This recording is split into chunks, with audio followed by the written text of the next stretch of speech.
നമസ്കാരം. Astro master YouTube ചാനലിലേക്ക് സ്വാഗതം.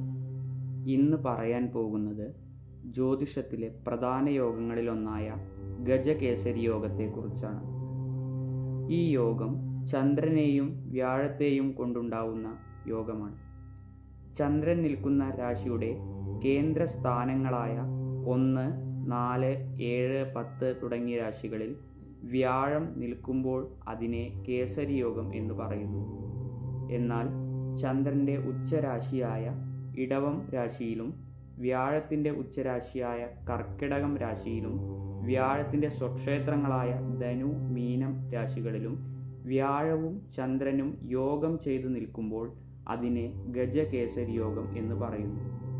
കേസരി, ഗജകേസരി യോഗത്തിൽ ജനിക്കുന്നവർ നല്ല ദീർഘായുസ്സും ധനവും നല്ല ആരോഗ്യവും പേരും പ്രശസ്തിയും ബഹുമാനവും ഉള്ളവരായിരിക്കും. എന്നാൽ ചന്ദ്രനും വ്യാഴവും ജാതകത്തിൽ പൂർണ്ണ ബലത്തോടുകൂടി നിന്നാൽ മാത്രമേ ഇതിൻ്റെ പൂർണ്ണഫലം ലഭ്യമാവുകയുള്ളൂ. ചന്ദ്രദശയിലും വ്യാഴദശയിലുമാണ് ഈ യോഗത്തിൻ്റെ ഫലങ്ങൾ കൂടുതലായി അനുഭവിക്കുന്നത്. ഈ വീഡിയോ നിങ്ങൾക്ക് ഇഷ്ടപ്പെട്ടാൽ സബ്സ്ക്രൈബ് ചെയ്യുക, ലൈക്ക് ചെയ്യുക.